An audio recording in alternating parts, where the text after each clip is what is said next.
Aleluia, glória a Deus. Amém, que bênção, né? Eu acredito que só eu nunca já trouxe ensinamento aí pra gente sair dando graças a Deus pela liberdade que a gente tem em Cristo Jesus. Bem, como o Rossana falou, que bênção. A gente vai estar especificamente nesse domingo abordando os capítulos 1 e 2 da carta de Paulo aos Efésios. Eu gosto muito quando a gente tem essa oportunidade de estudar a carta na nossa escola dominical. Ano passado, a gente teve a oportunidade de estudar a carta aos Romanos e a primeira carta de Paulo aos Coríntios. Inclusive, se você tiver curiosidade, você pode ir no canal da nossa igreja no YouTube e tem lá as ministrações a respeito dessas duas cartas. Eu gosto porque a gente está de fato estudando a palavra de Deus. Amém? Eu gosto, uma certa vez, Martinho Lutero, ele disse uma frase, sempre deixa ela anotada quando vamos pensar e dedicar um tempo na palavra. Ele disse assim: a Bíblia, ela está viva, ela fala comigo, ela tem pés, ela corre atrás de mim, ela tem mãos, ela me agarra. De fato, a palavra, ela é viva. A gente vai compartilhar algumas coisas, destacar alguns versículos, comentar algumas coisas que a gente pode aplicar na nossa vida nos versículos, mas minha expectativa é de que a própria palavra fale ao seu coração nessa manhã. Que enquanto você possa estar lendo os versículos, que você possa estar com o ouvido sensível para o próprio Deus falar com você. Afinal de contas, a palavra é a palavra de Deus. É Deus falando com a gente. Eu garanto para você que a frase mais perfeita e bonita que eu possa dar não se compara ao versículo. O próprio versículo já é mais poderoso do que qualquer afirmação que eu possa fazer em cima dele. E eu sei que Deus ele vai falar aos nossos corações esta manhã pela palavra. Quero incentivar você a gerar expectativa para esses próximos dias, para a gente ler, estudar e se debruçar na palavra. Pastor Isaías ministrou até recentemente, né, na igreja sobre esse amor às escrituras, esse amor à palavra. E esse deve ser o nosso coração também, um amor pela palavra. Quando a gente ouvir que vamos ler a Bíblia, que o nosso coração se alegre. Que a gente pense, mas rapaz... Ou que a gente não leve como qualquer coisa, mas que de fato seja algo precioso para nós. Porque, mais uma vez, uma coisa é a palavra minha, outra coisa é a palavra de Deus. Você consegue me entender? Eu não vou ficar chateado se você ficar com mais expectativa em ler o versículo do que me ouvir, amém? Então, a gente hoje vai estar dando início ao estudo da carta aos Efésios. E antes da gente ir para Efésios 1, queria falar um pouco mais sobre essa carta. A carta de Paulo aos Efésios foi escrita pelo apóstolo Paulo, bem, glória a Deus por isso. Amém. A ideia, nós entendemos que ela foi escrita por volta entre 60 ou 62 depois de Cristo, possivelmente na vez em que Paulo foi preso em Roma. Paulo ficou lá em prisão domiciliar, você vê isso lá em Atos, no finalzinho de Atos 28. E durante esse tempo, Paulo escreveu as conhecidas como cartas da prisão. São conhecidas como carta da prisão porque foram escritas na prisão.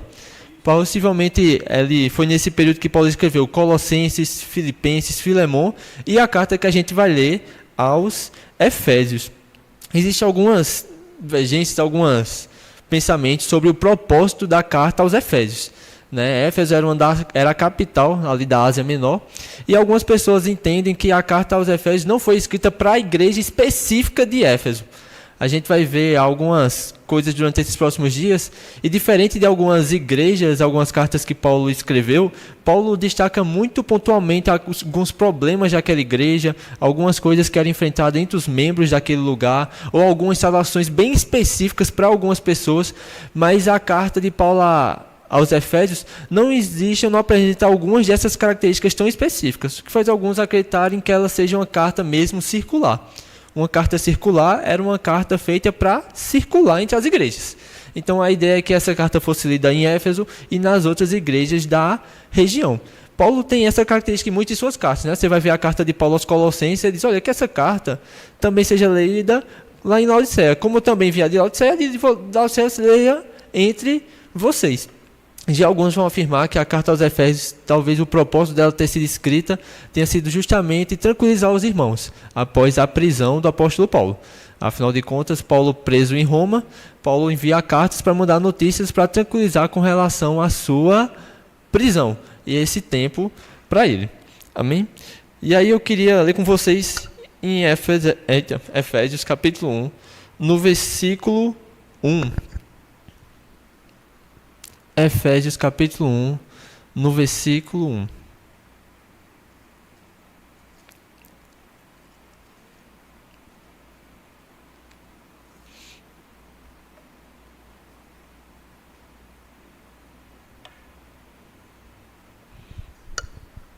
Efésios 1, versículo 1 diz assim: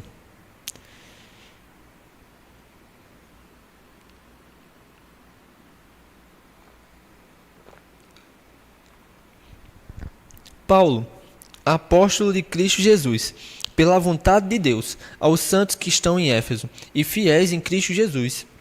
Graça e paz a vocês da parte de Deus, o nosso Pai e do nosso Senhor Jesus Cristo. Aqui nós temos a saudação típica de Paulo. Ele começa se apresentando e sempre destacando o seu apostolado. Paulo, apóstolo de Cristo Jesus. E tem muita coisa que a gente pode observar desde essa afirmação de Paulo, né? Desde a sua consciência de que ele era enviado por Jesus, ele estava enviado em missão por Cristo, pela vontade de Deus, não era pela sua própria vontade. Na verdade, o próprio apóstolo Paulo tinha muita consciência da sua, naturalmente falando, da sua inadequação ao ministério. Paulo diz: eu nem deveria ser chamado apóstolo, mas pela graça de Deus eu sou o que sou, porque eu era insolente, eu persegui a igreja, mas graças a Deus que me considerou digno do ministério. E Paulo sempre afirma essa consciência de que foi Deus que o chamou, principalmente num tempo em que haviam muitas pessoas para descredibilizar o ministério de apóstolo Paulo, e ainda mais no tempo em que o cara está preso. Eu gosto sempre de frisar quando a gente vê as cartas de Paulo, porque hoje é muito fácil a gente entender o apóstolo Paulo como o apóstolo Paulo, né? A gente já tem o Novo Testamento, tudo escritozinho.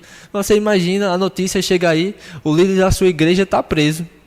E chega um monte de gente na sua igreja dizendo: rapaz, aquele lá é uma farsa. Aquele não, Paulo não, meu irmão. Eu sou apóstolo de Cristo pela vontade de Deus, não é pela vontade de homem algum. E eu sei da minha inadequação naturalmente falando.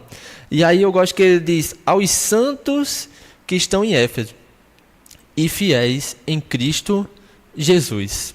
E eu quero começar destacando essas duas coisas aqui, porque a gente vai entender um pouco mais à frente.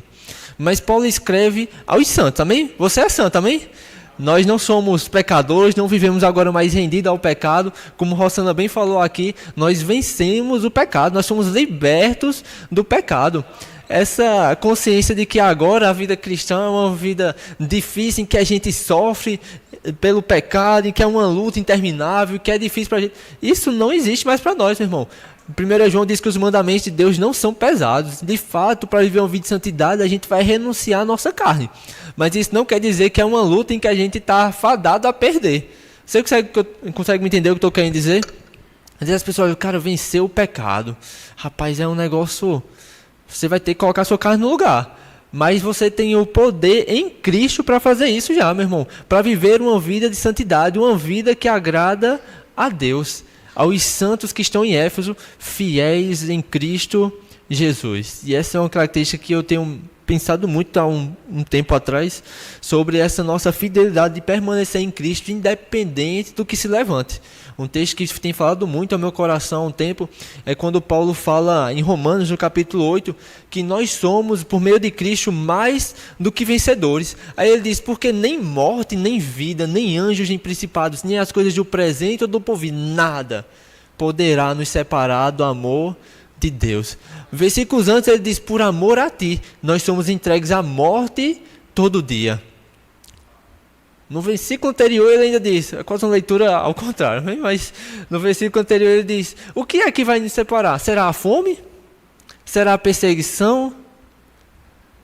Ah, meu irmão, tantas coisas que podiam estar ali tentando ele a largar Cristo.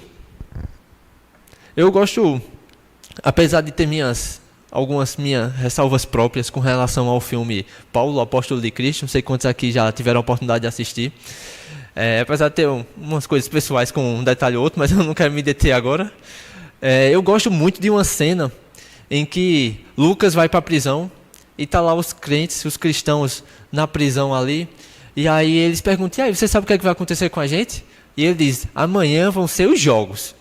E se você assistiu o filme ou conhece um pouco da época, dizer que amanhã vão ser os jogos não significa que amanhã vai ter uma partida de futebol. Significa que amanhã eles serão mortos no Coliseu. Os jogos eram botar os cristãos no meio do Coliseu para serem comidos pelos leões. Olha só que tempo tranquilo e em paz que havia naquela região. Amanhã são os jogos. E a reação do povo é dar aquela suspirada. E Lucas vira e diz: não se preocupem. No momento vai ser doloroso. Mas é só um pouco. A gente vai se encontrar com o nosso Senhor. Meu irmão, a gente hoje fala sobre a nossa esperança em Cristo, e de fato é algo poderoso, amém? Mas, meu irmão, naquele tempo é um negócio muito sério, porque as pessoas estavam decididamente abdicando da sua vida por completo. Não era se abdicar da sua vida um desejo de ir para Disney. Era abdicar da sua vida e dizer assim: ei, se tu continuar crendo, amanhã tu não vai estar mais nessa terra. E qual é a tua esperança? Minha esperança é que, quando isso acontecer, eu vou estar com Ele. Aos fiéis em Cristo Jesus. A gente não larga o Senhor por pressão, por perseguição, por besteirinha, por coisa grande ou pequena, meu irmão. A gente está firme com o Senhor. E nada é desculpa para a gente largar Ele. Nós somos mais do que vencedores. Pode se levantar qualquer coisa, meu irmão. E se você der depois, você em Apocalipse, é algo que tem chamado muita atenção nesses últimos dias e eu tenho meditado no meu coração, mas em Apocalipse fala o prêmio para o vencedor, aquele que permanecer fiel até o fim. E nós temos muitas coisas lá destacadas. Aí depois você lê lá o seu novo nome, você andar com vestes brancas diante do nosso rei, ter o privilégio de comer da árvore da vida. Vale a pena permanecer com o Senhor. Então Paulo está escrevendo e falando também conosco, amém? Aos santos e fiéis em Cristo Jesus. Eu creio que esse sou eu e você também, amém? Amém, glória a Deus, eu creio que você está crendo aí também.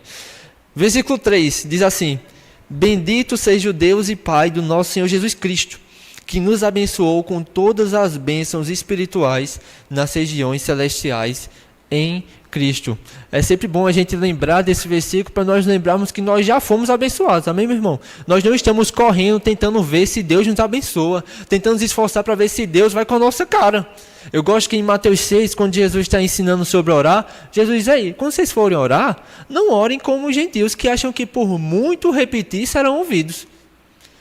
A gente não ora vendo: rapaz, eu vou orar porque vai que Deus me ouve.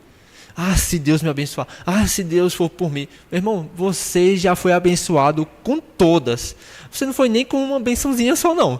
Com todas as bênçãos espirituais em Cristo Jesus. Em Gálatas, Paulo diz que nós recebemos a bênção de Abraão. Pela fé. Não é pelas nossas obras que nós somos abençoados. Nós somos abençoados no momento em que nós cremos em Jesus. E aí nós estamos já com Ele, assentados nos lugares celestiais. Nós já somos abençoados. Não precisamos andar angustiados, preocupados, correndo atrás de bênção. Eu gosto quando Davi, nos Salmos, ele diz que a bondade e a misericórdia de Deus nos acompanham. Elas vêm até nós. Porque a gente merece? Não, isso é um absurdo, mas esse é o nosso Deus, amém?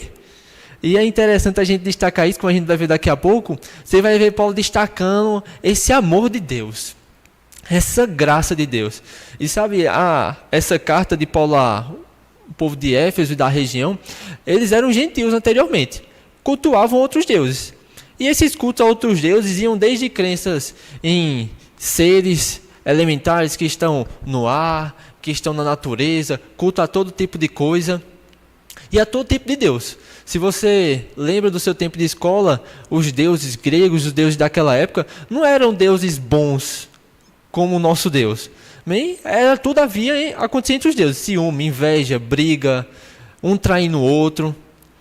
E agora o povo se converte e conhece o verdadeiro Deus. E Paulo vai mostrar a diferença desse Deus. Esse Deus que nos abençoa nas regiões, nos abençoa com toda a sorte de bênçãos espirituais nas regiões celestiais. Esse Deus que nos ama. Antes eles deviam se sacrificar bichos, fazer todo tipo de ritual para ver se Deus ia com a cara deles. O nosso Deus já nos abençoou. E Paulo vai destacar essa verdade também nos próximos versículos. E aí eu quero ler com você, versículo 4. Paulo diz assim: porque Deus nos escolheu nele, antes da criação do mundo, para sermos santos e irrepreensíveis em sua presença. Em amor nos predestinou para sermos adotados como filhos, por meio de Jesus Cristo, conforme o bom propósito da sua vontade, para o louvor da sua glória, da sua gloriosa graça, a qual nos deu gratuitamente no amado. Aqui na carta aos Efésios, a gente vai ver duas divisões bem claras. Do capítulo 1 ao capítulo 3, a gente vai ver um teor bem doutrinário do apóstolo Paulo. A gente vai ver muito sobre a graça, sobre a redenção, e a partir do capítulo 4 até o capítulo 6, a gente vai ver algumas instruções mais práticas da carta. Bem, hoje a gente vai se deter no capítulo 1 e 2, próximo domingo a gente vai ter o 3 e o 4, e no terceiro domingo nós vamos ter o capítulo 5 e 6. E aí agora a gente vai ver Paulo destacando essa graça de Deus que nos alcança. Ele começa dizendo que Deus nos escolheu nele antes da criação do mundo. E pensa no choque que era isso para um povo que viveu tentando conquistar algum Deus.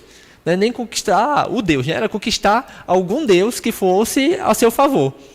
Ele diz aí, o nosso Deus, ele te escolheu antes da criação do mundo. Antes de Deus criar o mundo, ele já havia nos escolhido. Ele nos escolheu em Cristo. Amém? Existe uma crença, se você começar a estudar um pouco mais sobre essa questão de salvação, você vai ver que existem correntes de pensamento que vão divergir sobre como Deus nos escolhe. Tem aqueles que acreditam que Deus, antes de tudo criar, ele já escolheu o seu povo porque ele quis algumas certas pessoas. E é isso. Ele escolheu, por exemplo, escolheu Lenildo, mas não me escolheu. E aí Lenildo foi escolhido segundo a vontade de Deus e ponto final. Ele vai ser escolhido para a salvação. Eu, infelizmente, não fui. Mas nós não cremos dessa maneira, amém, meu irmão? Nós cremos que em Cristo nós fomos escolhidos antes da fundação do mundo. Porque antes da fundação do mundo, Deus já planejava, Deus já tinha ciência. Rapaz, o homem vai cair. Sabia? Deus já sabia, meu irmão. Deus não foi pego de surpresa, não. Deus fez, eita, Adão, deu errado meu plano. Não, ele já sabia. Mas ele também já sabia que em Cristo nós teríamos a salvação. E ele escolheu em Cristo para que nós fôssemos escolhidos nele. Ele diz que também em Cristo nós fomos predestinados. Em Cristo nosso destino já está definido. O nosso destino é a adoção de filhos. E olha agora que contraste. No mundo onde deuses falsos têm que ser conquistados para talvez nos abençoar, nós temos um Deus que nos abençoa com toda sorte de bênçãos. Que antes do mundo criar já nos escolheu. E que também já definiu o nosso destino. Que é nos adotar como filhos. Nos ter como filhos. Nos ter como próximo. Nos ter como nos compartilhar da sua natureza. Compartilhar conosco da sua bênção. Esse é o nosso Deus. Amém. O Deus que nos ama. Ele diz isso, ele disse que em amor nos predestinou. Essa foi o meio, essa foi a forma como Deus nos predestinou, como Ele nos escolheu. Foi em amor. Meu irmão, Deus ele não precisa nos amar. Você consegue me entender? Eu sempre me choco com isso, porque se Deus fosse um Deus mau, o que é que a gente ia fazer? Você consegue me entender? Se Deus fosse um Deus mau, a gente não tem que fazer não. Eu vejo algumas pessoas dizendo assim, rapaz, eu não acredito em Deus porque eu não gosto que Ele faça as coisas assim. Meu irmão, Ele é Deus. Você consegue me entender? Assim, se Ele quisesse fazer de um jeito ou de outro, é Ele. Ele é Deus e ponto final. A pessoa não deixa de desistir porque a pessoa faz as coisas do jeito que a outra não gosta, né? Mas esse Deus, graças a Ele mesmo, Ele nos escolheu em amor. Eu gosto de uma música que diz, nosso Deus é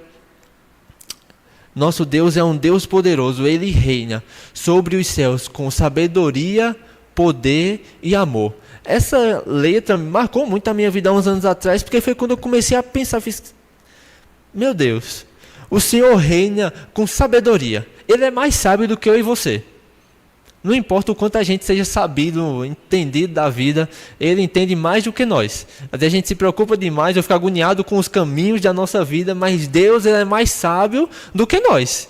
Quantas vezes a gente não se agoniou, se preocupou com alguma coisa e depois fez, rapaz, né, que deu tudo certo. Eu gosto quando Davi diz no Salmo 42, ele diz, por que está abatido, ó minha alma? Por que tu te preocupas dentro de mim? Espere em Deus, porque ainda o louvarei.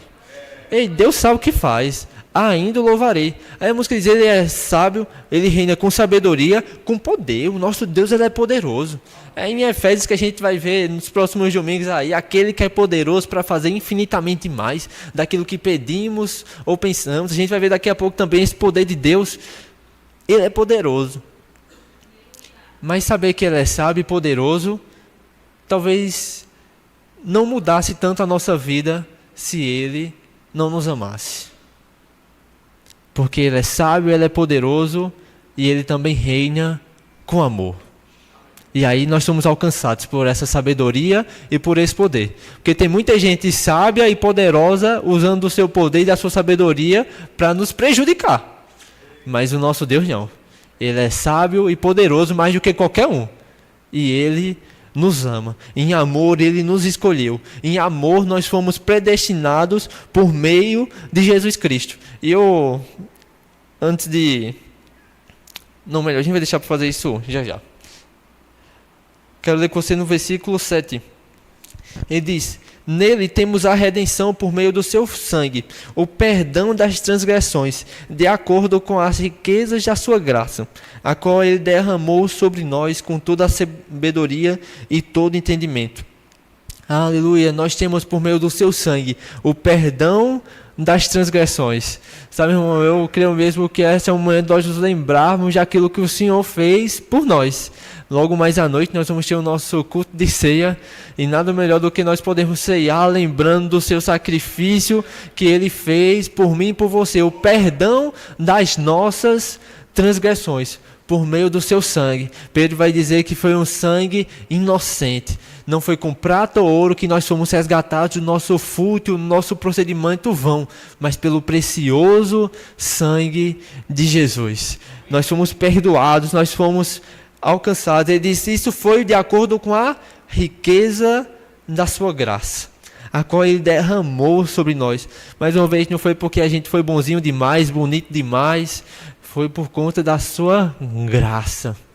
Versículo 9, ele diz, ele nos fez conhecer o mistério da sua vontade, de acordo com o bom propósito que estabeleceu em Cristo, isto é, de fazer convergir em Cristo todas as coisas nos céus e na terra, na administração da plenitude dos tempos. Aleluia, Cristo, ele é o centro. A gente cantou isso agora há pouco no nosso período de louvor. Jesus é o centro de tudo. E de fato a gente vai, daqui a pouco eu quero ler esses versículos que nós já lemos em sequência, para a gente atentar o quanto Paulo vai destacar que é nele que nós fomos escolhidos, nele que nós fomos predestinados, é nele que nós recebemos a herança, é nele que nós estamos garantidos do nosso perdão. O perdão foi no sangue dele. Lá em Apocalipse, eu gosto quando João relata no capítulo 5, eu vou ler aqui para você, diz assim, então vi na mão direita daquele que está sentado no trono um livro em forma de rolo, escrito por dentro e por fora, e selado com 7 selos. Vi um anjo poderoso, proclamando em alta voz, quem é digno de romper os selos e abrir o livro? Contudo, ninguém no céu nem na terra, nem debaixo da terra era capaz de abrir o livro, nem olhar para ele. Eu chorava muito, porque ninguém foi achado digno de abrir o livro, nem de olhar para ele. Então um dos anciãos me disse, não chore. Eis que o leão da tribo de Judá, a raiz de Davi, venceu para abrir o livro e os seus 7 selos. Depois eis que vi no centro do trono, cercado pelas 4 criaturas viventes e pelos anciãos, um cordeiro em pé, como se tivesse sido morto. Ele tinha 7 chifres e 7 olhos, que são os 7 Espíritos de Deus enviados a toda a terra. No versículo 9 ele diz, e eles cantavam um cântico novo. Tu és digno de receber o livro e de abrir os seus selos, pois foste morto, e com o teu sangue compraste para Deus gente de toda tribo, língua, povo e nação. Tu os constituíste reino e sacerdote para o nosso Deus, e eles reinarão sobre a terra. No capítulo 4, no finalzinho do capítulo 4, No versículo 10 diz: os 24 anciãos se prostram diante daquele que está assentado no trono, e adorando ao que vive pelos séculos dos séculos. Eles lançam as suas coroas diante do trono e dizem: digno és tu, Senhor e Deus nosso, de receber a glória, a honra e o poder, porque criaste todas as coisas, e por tua vontade elas existem e foram criadas. Meu irmão, é tudo por meio dele. Paulo em Romanos, no capítulo 11, versículo 33, ele diz que ó profundidade da sabedoria e do conhecimento de Deus. Quão profundo é a sabedoria e o conhecimento de Deus. Quem é que conheceu o seu juízo, ou quem é que conheceu os seus caminhos? Ele diz: quem é que instruiu a ele, para que agora possa ser restituído? Quem foi que deu primeiro a ele? Aí ele diz no finalzinho do capítulo 11, porque dele, por meio dele e para ele são todas as coisas. O mistério de Deus é que em Cristo todas as coisas convergem. Ele é o centro de tudo. É sobre ele que está o domínio. Ele recebeu toda a autoridade nos céus e na terra. É debaixo desse nome que nós estamos em Deus. Você consegue me entender, meu irmão? Quando a gente ora e diz em nome de Jesus, a gente não está dizendo em nome de qualquer um, não. A gente está falando daquele em quem Deus converge todas as coisas. Amém? No versículo 11, ele diz assim: nele fomos também feitos herdeiros, tendo sido predestinados conforme o plano daquele que faz todas as coisas, segundo o propósito da sua vontade, a fim de que nós, os que primeiro esperamos em Cristo, sejamos para o louvor da sua glória. Quando vocês ouviram a palavra da verdade, o evangelho da salvação, e creram nele, foram selados em Cristo com o Espírito Santo da promessa, que é a garantia da nossa herança, até a redenção daqueles que pertencem a Deus, para o louvor da sua glória. E aqui a gente vê o agir mesmo da Trindade atuando na nossa redenção. O Deus que nos escolhe antes mesmo da criação do mundo. O Cordeiro que pelo seu sangue nós temos o perdão das nossas transgressões. E o Espírito Santo que agora nos sela, que nos marca e que é a garantia de que ele vai voltar. Jesus diz: eu não vou deixar vocês órfãos, não. Eu vou mandar outro que é como eu. Jesus, nesse momento, ele está tanto não nos deixando só, como também trazendo uma garantia. Ei, eu vou voltar. Algumas versões dizem que ele é o penhor da nossa herança. E se você já ouviu falar sobre penhor, é de fato essa garantia, de que depois ele vai voltar e cumprir com aquilo que ele disse, meu irmão. O Espírito Santo, ele tem esse papel. E por isso que a gente vai ver Paulo falando em Romanos que ele testifica com o nosso espírito que nós somos filhos de Deus. O Espírito Santo é a nossa garantia da nossa salvação. É Ele que confirma conosco, é Ele que nos ajuda nessa caminhada, Ele é o nosso ajudador. E eu quero, antes da gente ir para o versículo 15, eu quero ler esses últimos versículos que nós lemos juntos. Quero ler junto com você,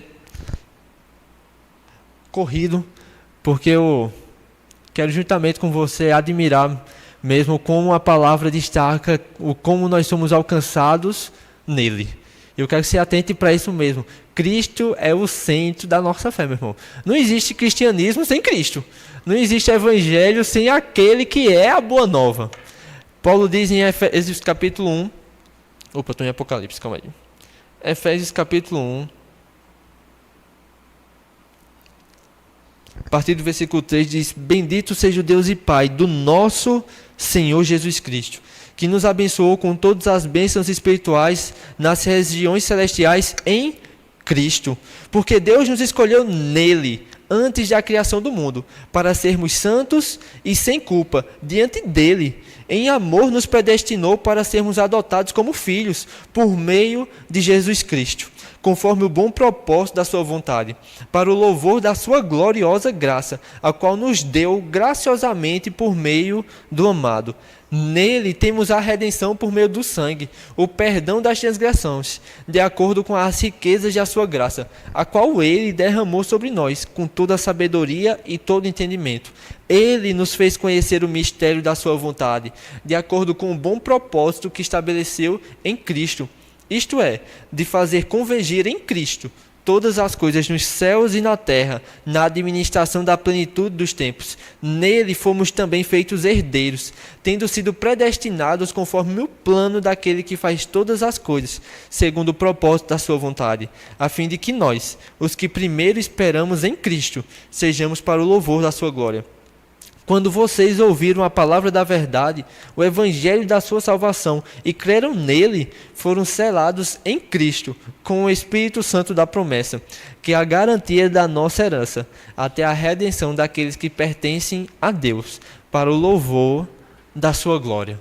Você consegue ver a maravilhosa graça de Deus e o agir de Deus para que nós fôssemos alcançados nele, não é em nós. Por isso que Paulo vai dizer aos filipenses que aquilo que ele tinha como lucro, ele diz, as pessoas se gloriam. Ele diz, se eu quisesse me gloriar na carne, me gloriaria. Eu sou judeu dos judeus. Aprendi aos pés de Gamaliel. Eu era zeloso. Ele diz, mas aquilo que para mim era lucro, agora eu considero perda. Isso agora não vale mais nada. Deveras considero tudo como perda por conta do quê? Da sublimidade, do conhecimento de Cristo Jesus. Meu Senhor, por amor do qual perdi todas as coisas. Isso agora não tem mais valor algum. E as considero como esterco, como refúgio para me achegar a Cristo, não tendo mais justiça própria, mas a justiça que procede da fé. E ser achado nele. É nele, a nossa fé é nele, a nossa confiança é nele, a nossa vida está baseada em Cristo. Por isso que Paulo vai dizer, não vivo mais eu, mas Cristo vive em mim. O viver agora é Cristo. De fato, Cristo resume a nossa vida, meu irmão. Ele é o centro da nossa vida. Como cantamos, ele é o centro do meu ser, ele é o centro de tudo, ele é o centro da igreja, é Cristo. Você consegue me entender? E aí Paulo diz no versículo 15, por essa razão, desde que ouvi da fé que vocês têm no Senhor Jesus e do amor para com todos os santos, não deixo de dar graças por vocês, mencionando-os nas minhas orações. E eu quero comentar só algo rápido aqui, mas esse trecho me fez pensar muito enquanto estudava esses últimos dias. Paulo ele fala essa primeira parte muito sobre essa graça de Deus, sobre como nós somos resgatados em Cristo. Aí ele diz, por essa razão, desde que nós ouvimos da fé e do amor que vocês têm para com todos os santos, da fé que você tem para com todos os irmãos, amém? Os santos aqui são os irmãos, amém? Glória a Deus. Paulo diz, desde que a gente ouviu isso, a gente não deixa de orar por vocês. E sabe, o nosso conhecimento na palavra não é feito só para a gente conhecer, amém? A gente não está aqui para estudar a palavra para a gente ser sabedor das coisas, só para a gente ser intelectual, para a gente ser doutor da Bíblia. O nosso conhecimento da palavra deve nos colocar em movimento. O escritor aos Hebreus fala sobre aqueles que se tornaram vagarosos, preguiçosos em ouvir. Ele diz que os maduros, é para eles que são alimento sólido. Aí quais são os maduros? Aqueles que pela prática têm as suas faculdades exercitadas, tanto para discernir o bem como o mal. O amadurecimento na palavra vem pela prática da palavra. E por que a gente estuda? Porque não tem como praticar aquilo que a gente não conhece, meu irmão. Ou então a gente pode praticar a coisa errada. Mas não é o conhecimento pelo conhecimento. Paulo diz, diante de tudo isso, dessa maravilhosa graça de Deus, quando eu ouvi da fé que vocês têm, eu não cesso de dar graças a Deus. Eu não cesso de orar. E eu quero perguntar mesmo, para mim e para você essa manhã, o que é que o conhecimento de Cristo e da graça de Deus nos tem feito fazer? Fazia Paulo orar pelos irmãos, ao saber da fé deles, ao saber que vocês se entregaram ao Senhor e conhecendo essa graça, eu oro por vocês. E a gente vai ver o que é que Paulo orava. Mas essa graça deve nos fazer algo, seja anunciar o Evangelho, seja olhar para o nosso irmão, a graça de Deus, o entendimento. Por essa razão eu faço, e aí você complementa com a sua vida. Ah, porque eu entendi a graça de Deus, reticências, para você meditar e eu meditar e a gente avaliar o que é que a gente pode fazer, amém? Porque não é sobre o conhecimento pelo conhecimento. Tem muita gente que conhece muita coisa da Bíblia e não vive nada. Tem muito ateu conhecendo muita coisa da Bíblia, meu irmão. Mas é só conhecimento. Você consegue me entender? Aí Paulo diz no versículo 17: peço que o Deus de nosso Senhor Jesus Cristo, o glorioso Pai, dê a vocês espírito de sabedoria e de revelação, por meio do pleno conhecimento dele, Oro também para que os olhos do coração de vocês sejam iluminados, a fim de que conheçam a esperança para a qual ele os chamou, que são as riquezas da gloriosa herança dele, concedida aos santos, e a incomparável grandeza do seu poder para conosco, os que cremos, conforme a atuação da sua poderosa força. Aqui a gente tem de fato uma oração de Paulo pelos Efésios. E aí, até no começo da caminhada, quando era adolescente, eu me lembro que o meu líder no tempo, ele colocava muita gente para ler essa passagem e trocando vocês por eu. Oro para que eu tenha os olhos do meu entendimento aberto, para que eu receba espírito de sabedoria. E de fato a gente tem aqui um modelo de oração, amém? Se você não sabe o que orar, está aqui bons motivos para você orar. E aqui já é a própria palavra, então você pode ter certeza de que Deus lhe ouve e vai responder aquilo que você está orando. É isso que 1 João diz, nós oramos certo de que Deus nos ouve, que se pedimos algo segundo a sua vontade, é certo que Ele nos ouve, e se somos ouvidos, Ele nos responderá. Mas eu gosto daqui, eu quero apontar duas coisas rápidas também. Uma é porque eu tenho para mim que aquilo que a gente ora diz muito sobre o nosso coração. Aquilo que a gente ora diz muito sobre a nossa vida. Geralmente você vai ver alguém que passou uma vida passando por muita dificuldade. Se ela vai orar por alguém, ela vai orar e ela foi alcançada nessa área, ou ela está passando por isso, ela vai orar por a questão financeira das pessoas. Alguém que foi curado, geralmente vai ter o coração, rapaz, Senhor, cura aquelas pessoas. Porque ela sabe o que é passar por isso. Diz muito sobre a gente aquilo que a gente ora. Eu creio muito também que quando a gente às vezes está orando muito, você deve orar pela sua vida, amém? Que isso fique bem claro também, existe o equilíbrio. Já vi também o equilíbrio da pessoa que não orava por nada na sua vida. Meu irmão, você tem que orar por você também, amém?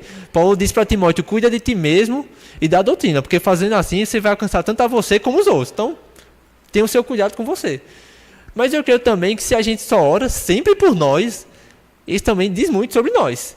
Diz que os nossos olhos possivelmente também estão muito focados na gente mesmo. Eu gosto que Paulo fala sobre Epáfras, diz que ele orava com fervor pelos irmãos. Ele não orava com fervor só por si, ele orava com fervor pelos outros. Mas eu acho interessante porque Paulo, quando ele vai dizer a oração dele para os Efésios, a oração dele é que Deus dê espírito de sabedoria e de revelação. Não é pecado orar por mais nada, amém? Por qualquer outra coisa. Jesus mesmo, quando nos ensina a oração, a famosa oração do Pai Nosso, ele diz, ora aí, pão nosso de cada dia nos dai hoje. É lícito você orar pelas coisas naturais da terra, mas a oração de Paulo é, sim, eu oro para que Deus lhes dê espírito de sabedoria e de revelação. Agora olha o que a gente está lendo. Paulo, depois de falar essa grandiosa graça de Deus, ele diz, olha, por essa razão, desde que eu ouvi da fé de vocês, eu não deixo de orar. E orar para quê? Para que vocês tenham esse entendimento cada vez maior da revelação, da sabedoria de Deus, no pleno conhecimento dele. A verdade é que quanto mais a gente conhece o Senhor, mais a gente cresce em espírito de sabedoria e de revelação. A gente vai tendo revelação do próprio Senhor. Quando a gente se debruça na palavra, quando a gente se debruça em oração, a gente está conhecendo a Cristo. E aí a gente está recebendo revelação e sabedoria. E eu acho interessante porque Paulo está tão maravilhado com isso, que a oração dele é, depois de falar dessa graça de Deus que nos predestinou, a minha oração é que vocês entendam isso. A minha oração é que vocês recebam revelação com relação a isso. Você consegue me entender? Isso me faz ter desejo de ter mais revelação com relação a isso. E também avaliar o quanto eu conheço o quanto eu desejo que outras pessoas conheçam isso.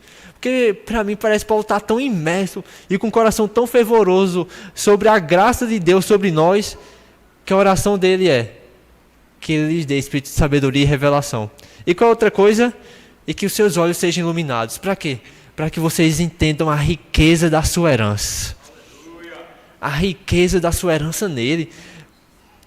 E depois mais o que, Paulo?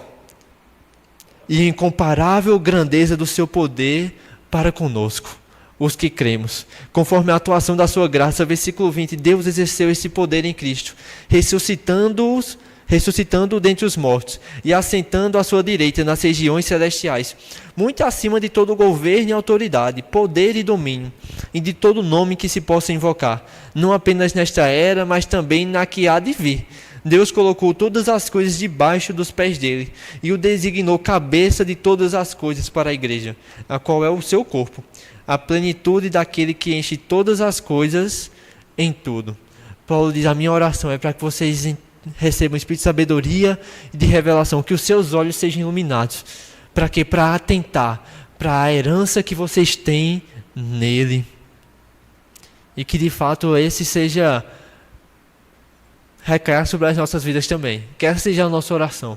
Que a gente tenha a revelação cada vez maior daquilo que o Senhor fez por nós. Que possamos crescer no pleno conhecimento dele. Porque como nós vimos, é ele. Deus colocou, esse é o mistério, é que Deus iria convergir nele todas as coisas. E que os nossos olhos sejam iluminados para a gente não olhar, não estar tão obscurecido que a gente olhe somente para essa vida. Mas que os nossos olhos sejam iluminados para a gente atentar para a riqueza da nossa herança nele. E entender o poder que opera em nós, o mesmo poder que ressuscitou Jesus dentre os mortos. Às vezes é só questão do olho muito obscurecido. E que os nossos olhos sejam iluminados com o conhecimento, com a revelação do Senhor. A palavra ela é luz, é lâmpada para o nosso caminho, lâmpada para os nossos pés e luz para o nosso caminho. Ela ilumina, traz essa clareza para nós, para a gente não andar cegado pelas coisas desse mundo. Jesus fala sobre a semente que caiu na beira do caminho, era aquela sufocada pelos prazeres desse mundo, pelas demais coisas. Que os nossos olhos sejam iluminados. Tem muita coisa que a gente podia destacar aqui, mas eu creio que o Senhor vai tratando seu coração. Eu quero ir para o capítulo 2. A gente vai ser mais rápido aqui. No versículo 1, Paulo diz assim: vocês estavam mortos nas suas transgressões e nos seus pecados, nos quais costumavam viver, quando seguiam os padrões desse mundo. E o príncipe do poder do ar, o espírito que agora atua nos filhos da desobediência. Antes, todos também vivíamos como eles, satisfazendo os desejos da nossa natureza pecaminosa, realizando as vontades e os pensamentos dela. Como os outros, éramos, por natureza, merecedores da ira. Paulo aqui ele está com o nosso passado. Nós éramos mortos por conta dos nossos delitos. Sim, antes a gente viu tudo o que ele fez nele, agora falando um pouco de nós estávamos mortos. Por conta das nossas transgressões, por conta dos nossos pecados. E eu acho que ele termina dizendo no versículo 10, e éramos por natureza merecedores da ira. Mas o versículo 4 diz: todavia, Deus, por ser rico em misericórdia, por causa do grande amor com que nos amou, mesmo é por conta da misericórdia do Senhor. Eu gosto de que em Lamentações ele diz: as misericórdias do Senhor são a causa de não sermos consumidos. E de fato, se não fosse a misericórdia do Senhor, a gente nem estava mais aqui. Paulo, escrevendo aos Romanos, ele diz que Deus, na sua tolerância, decidiu não recair, não condenar os pecados anteriormente impunes. Ele tolerou os nossos pecados até a chegada de Cristo. Era a misericórdia de Deus operando, porque se Deus não agisse de misericórdia conosco, meu irmão, a gente já estava condenado. E de fato, sem Cristo, a nossa condenação já está certa. Lá em João capítulo 3, ele diz que Deus deu o seu único filho para que aquele que nele crê não perecesse, mas tivesse a vida eterna. Ele diz, porque ele não veio para condenar o mundo. Ele veio para que o mundo fosse salvo por ele. Quem nele crê, será salvo. Mas quem não crê, já está condenado. Esse já é a condenação. Mas Deus, sendo rico em misericórdia. E que de fato essa misericórdia faça a gente ser misericordioso com o nosso irmão. É o que Jesus diz. Como é que pode um senhor perdoar uma quantia tão grande do seu servo e o seu servo não perdoar uma quantia tão pequena daquele seu conservo? Essa misericórdia de Deus é o que torna tão leve qualquer coisa que alguém faça com a gente. Porque a gente foi perdoado de algo muito maior. Porque se a gente fosse receber o que a gente merecia mesmo, nós merecíamos a ira de Deus. Mas como vemos no Salmo 53, o Senhor fez recair sobre ele a ira de nós todos. No versículo 5 ele diz: deu-nos a vida com Cristo, quando ainda estávamos mortos nas transgressões. Pela graça vocês são salvos. Deus nos ressuscitou com Cristo e com ele nos assentou nas regiões celestiais em Cristo Jesus, para mostrar nas eras por vir a incomparável riqueza da sua graça, demonstrada na sua bondade para conosco, em Cristo Jesus. Aleluia. No versículo 8 ele diz: pois pela graça vocês são salvos, por meio da fé. E isto não vem de vocês, é dom de Deus, não por obras para que ninguém se glorie, porque fomos feitos por Deus, criados em Cristo Jesus para boas obras, as quais Deus preparou previamente para que andássemos nelas. Meu irmão, é essa graça de Deus que nos alcançou quando nós ainda estávamos mortos. Deus não esperou a gente viver para nos alcançar não, meu irmão. Deus nos alcançou quando a gente ainda estava morto.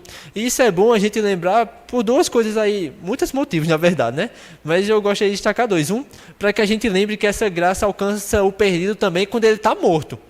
A gente às vezes olha para aqueles que estão sem Jesus e quer esperar eles aparentar um pouquinho de bondade para que a graça de Deus vá lá e alcance eles. Rapaz, isso ainda está muito desviado. Vou orar para que ele se desvie um pouquinho menos e aí eu creio que ele se converte. Rapaz, aquele está muito mudão. Aquele ali nem adianta falar de Jesus. Que ali, ó, ali, só Jesus na causa. Exatamente, só Jesus na causa. Porque ele nos alcança quando nós ainda estávamos mortos. Você consegue me entender? A gente não espera as pessoas melhorarem para agir de misericórdia, de bondade ou de compaixão, não. Porque o nosso Senhor não fez isso com a gente. Ele agiu quando a gente ainda estava morto. Quando a gente ainda éramos seus inimigos.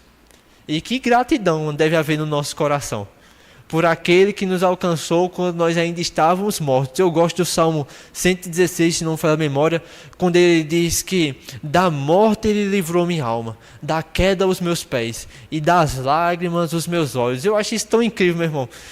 Olha que o salmista nem tinha experimentado da graça que a gente tem agora. Se você for ler lá em 1 Pedro, ele diz que os profetas anteriores, eles profetizavam acerca de coisas que eles sabiam que eles não iam viver. Dá até pena, rapaz, saber de tudo que a gente ia provar, profetizar e não viver. Mas era para nós. Coisas essas, ele diz que os anjos desejam prescrutar, desejam conhecer. Meu irmão, essa graça de Deus nos alcançou quando nós não merecíamos. É por isso que os discípulos voltam para Jesus dizendo: Jesus, os demônios se submetem a nós. Jesus diz: eu vi o diabo cair como um relâmpago no céu. Não se alegre por essas coisas. Não obstante, alegrai-vos porque o nome de vocês está escrito no livro dos céus. Meu irmão, qualquer alegria aqui é muito boa, mas não se compara com o fato de termos sido resgatados quando estávamos mortos nos nossos delitos e transgressões. Eu escutei alguém dizendo: não ore a Deus pedindo o que você merece, não. Porque se você for se receber o que você merecia, mas agora em Cristo. E essa é a graça, é porque agora em Cristo a gente tem direito a essas coisas. Porque em nós não tínhamos. Mas agora em Cristo nós temos direito à paz, à alegria, à bênção, à saúde, à prosperidade.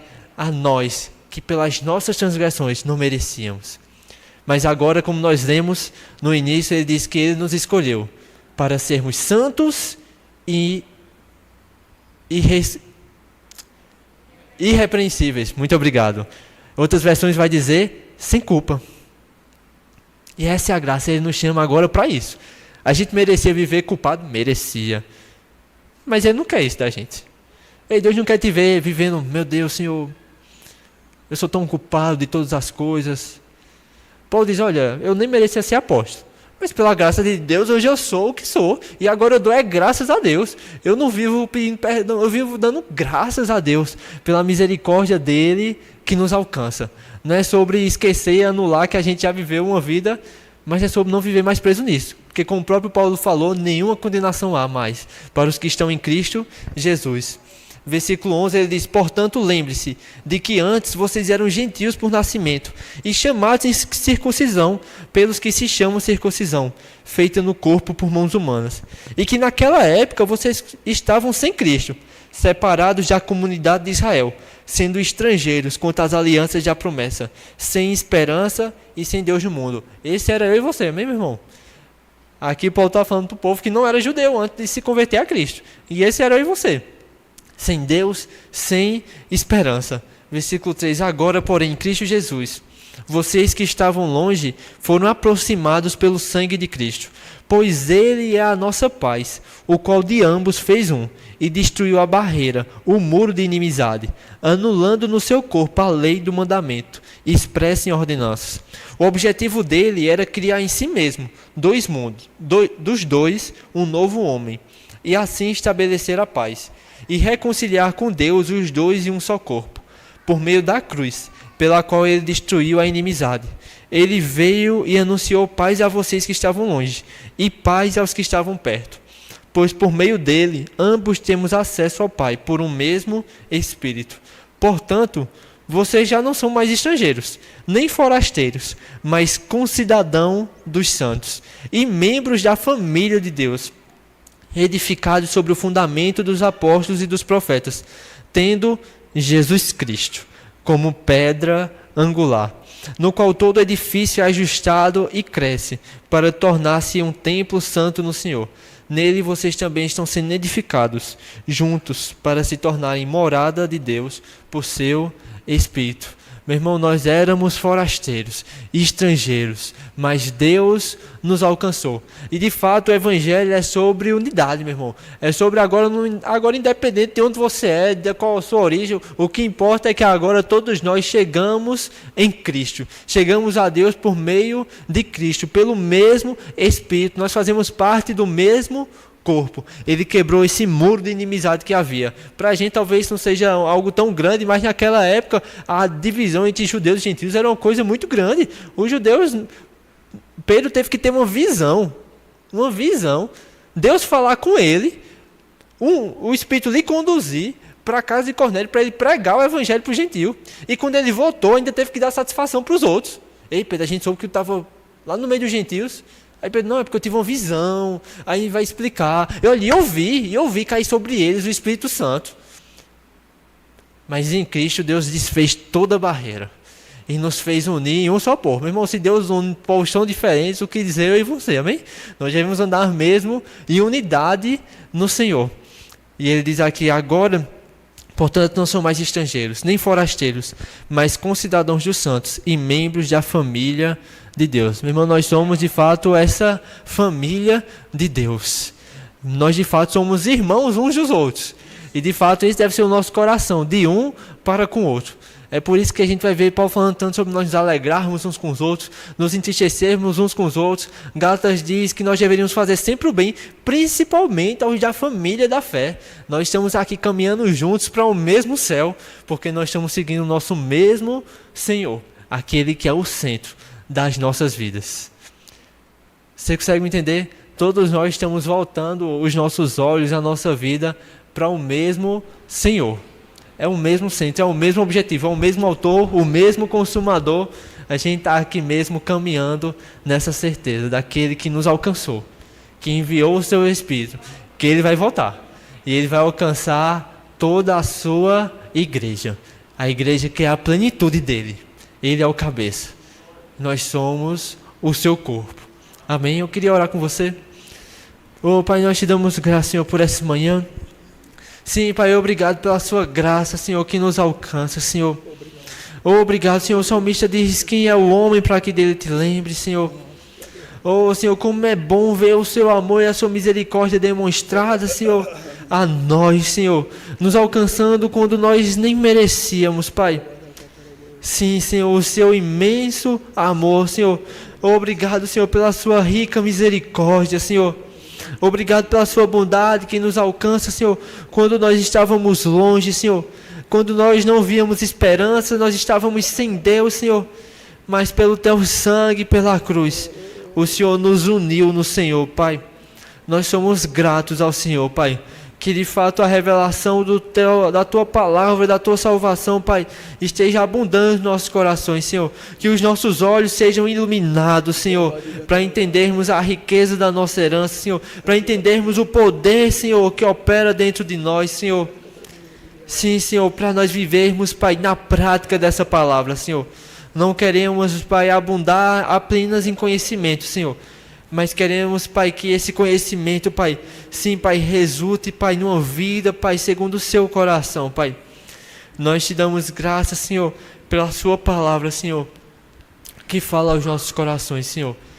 Sim, Senhor, eu oro mesmo, Pai, para que a Tua palavra, Senhor, que cada versículo, Senhor, possa ecoar os nossos corações, Pai, durante os nossos dias, Pai, em nome de Jesus. Amém. Amém. Pastor.